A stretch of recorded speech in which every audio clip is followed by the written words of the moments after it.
Salve, salve galera do Central HQs, bem-vindos a mais um vídeo resenha aqui do canal. Eu me chamo Fernando e hoje nós vamos falar do volume 2 e 3 da coleção Conan o Cimério, edição definitiva da editora Pipoca e Nanquim. Eu já fiz resenha do primeiro volume aqui no canal Central HQs e agora eu vou comentar essas duas edições. Muita gente tem me perguntado, Fernando, cadê o volume 4 dessa coleção aqui do Conan? Galera, ainda está sendo produzido lá na Europa e quando fechar todas as edições, a editora Pipoca e Nanquim vai trazer este volume 4 aqui para o Brasil. Nós temos aqui, galera, uma edição que vai contar com um ótimo acabamento gráfico, esse formato europeu maior do que o americano, consideravelmente maior inclusive, capa dura, essa daqui é a guarda da publicação, o papel é o offset colorido, são 252 páginas, o preço é de R$ 149,90, dá para você achar com desconto, e bom desconto.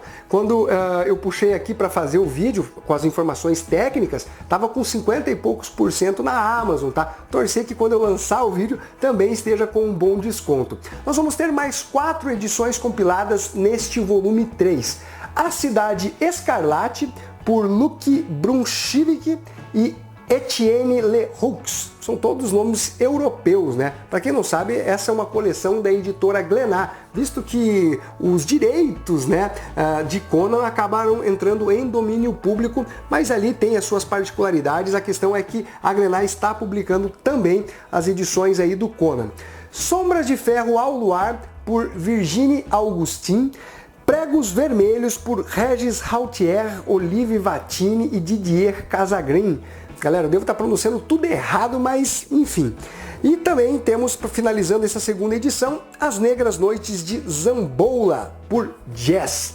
Então, nós vamos ter aqui, galera, basicamente visões, né, mais particulares aí dos artistas europeus, obviamente inspirados, né, nos contos de Robert Howard, o criador do personagem Conan. Todas as histórias que estão compiladas nesse segundo volume, elas são interessantes, elas trazem um dinamismo, uma fluidez, então não são histórias que acabam emperrando o leitor. A primeira delas, que vai trazer A Cidade Escarlate, basicamente traz o Conan como um rei, só que ele acaba sendo traído e vê usurpado o seu trono. É uma edição que conta com bons desenhos, mas nada que particularmente tenha me chamado tanto a atenção, pelo menos nesse aspecto artístico.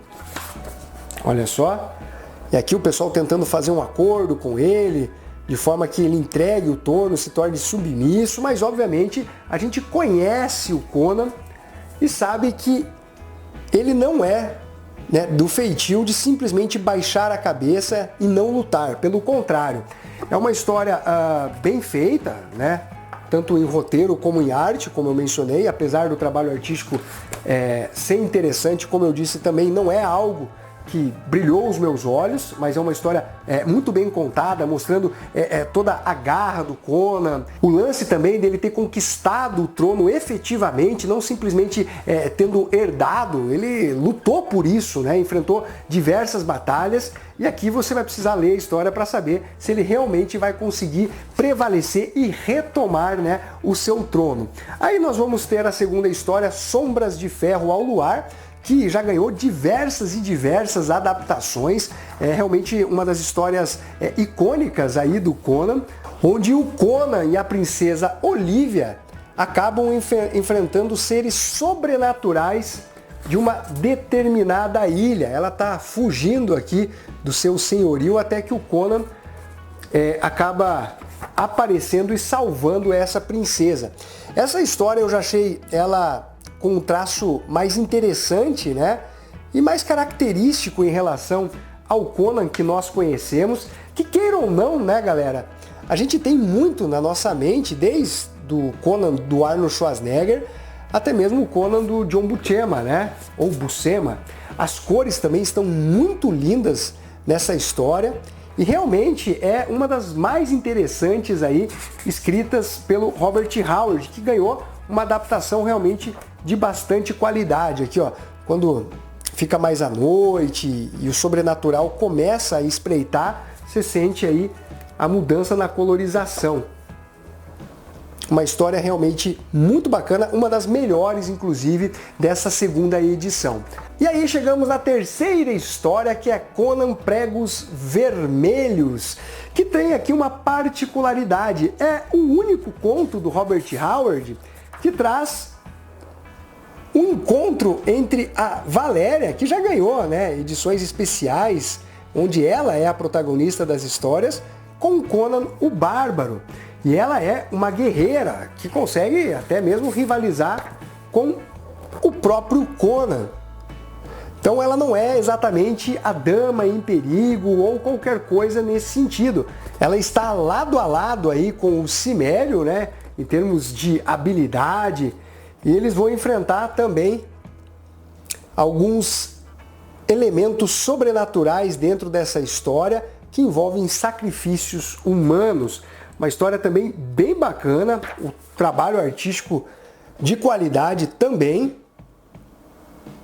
As cores também são muito bem utilizadas, eu gosto bastante da colorização dos álbuns europeus. E aí chegamos na última história desse segundo álbum, As Negras Noites de Zambola, que tem um traço bem estilizado e que eu achei que funcionou dentro da publicação aqui do Conan, que vai se ver ali numa sórdida traição, com feitiçaria.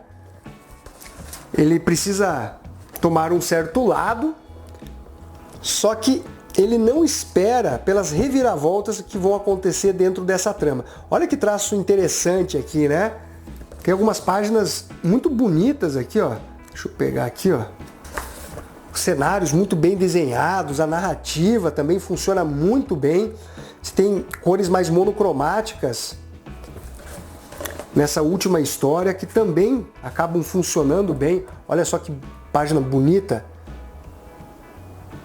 Bem interessante, né? O que é legal dessa coleção aqui é que você tem a visão particular desses artistas europeus em relação às adaptações de alguns contos aí do Robert Howard. Então tem ali, né, uma coisa mais característica de cada um deles. E ao final da edição nós temos extras que são muito, muito bons e pertinentes, que acabam contextualizando as histórias, trazendo até algumas intenções do Robert Howard, por exemplo, com relação à meritocracia ali do Conan, né, em ter lutado para conquistar o trono e não simplesmente recebido ele de mão beijada por ser um nobre. Então cada uma das histórias aqui vai trazer comentários realmente muito interessantes que vão ajudar o leitor a compreender não só o Robert Howard, mas cada uma das histórias que são narradas nessa segunda edição, que eu dou particularmente uma nota 8,5, consegue aí manter uma média bem interessante em relação ao primeiro volume. E aí nós vamos para o terceiro, que vai ter também o mesmo, né, acabamento gráfico, no sentido de capa dura. Eu gostei bastante da arte aqui de capa da edição. Só que ela tem menos páginas, porque são 3 histórias ao invés de 4. Papel offset colorido, 212 páginas, e aí o preço da publicação abaixa um pouquinho também, saindo por R$ 139,90. Eu vou deixar o link na descrição para quem quiser comprar esta publicação com desconto. Então, vamos aqui às 3 histórias. Os Profetas do Círculo Negro, de Sylvain Humberg e Park Jae-kwang, meu Deus, é cada nome. Inimigos em Casa, de Patrick Luinet e Paolo Martinello. A última é O Deus na Urna, outra história que já foi muito adaptada em quadrinhos e é realmente um dos melhores contos do Robert Howard, de Doug Headline, esse é fácil de pronunciar, e Emanuel Civiello. Então nós vamos ter aqui a edição que vai trazer aqui essa guarda já característica, né, das edições anteriores, e chegamos daí na primeira história, que vai trazer O Profeta do Círculo Negro. E essa aqui, galera, ela tem um traço mais, uma pegada meio mangá, acho que dá para perceber, né, até por conta do artista, que é o Park Jae-kwang. Ele com certeza deve ter origens orientais. Eu achei até interessante, uma boa colorização, mas um traço mais caótico, né? Sem uma definição, linhas mais tênues, é uma coisa mais jogada, rascunhada dentro da história, mas ele tem uma narrativa realmente bem interessante. A segunda história, que é a capa, inclusive, desta edição, que é Inimigos em Casa, ela vai trazer o Conan sendo contratado para cometer um assassinato. E essa aqui, na minha opinião, é a história mais bem desenhada entre os volumes 2 e 3, inclusive. Consegue trazer uma ambientação bem de um universo medieval, espada e feitiçaria. Conan também está muito bem retratado, as cores estão bem legais. O Cimério aqui, então, foi contratado para cometer um determinado crime, mas tem todo um teor político por trás que pode fazer com que o Conan esteja aí com os dias marcados. Seu fim talvez esteja próximo. As cenas de combate são muito bem feitas também. É uma história bem legal, muito bem desenhada, como eu já comentei com vocês. Trabalho artístico aqui de primeira qualidade. Vou mostrar aqui um pouquinho mais, olha só. Realmente muito bonito aí o traço, que é do Paolo Martinello. Aí nós vamos, galera, para a última história desse terceiro volume, que é O Deus na Urna, que, como eu comentei com vocês, é uma das histórias, é um dos contos mais famosos de Robert Howard, que também vai contar com um trabalho artístico bem bacana, parece até uma arte pintada. Achei o Conan aqui um pouco magricelo e tal, né? Mas ainda assim é um Conan que consegue se impor. Tem aquele olhar de fera e tudo mais, numa história que tem realmente um traço que diverge, né, das histórias anteriores, trazendo esse trabalho mais pintado para dentro das páginas. Nessa história, o Conan é contratado para roubar aí um determinado cálice, mas acaba encontrando um deus ancestral. É uma trama com mistério, investigação, bem interessante. O Conan está acuado, mas obviamente ele não arreda o pé. Tem uma certa traição aqui também. Eu considero a melhor história desse terceiro volume aqui de Conan o Cimério, edição definitiva, e a segunda com o melhor desenho.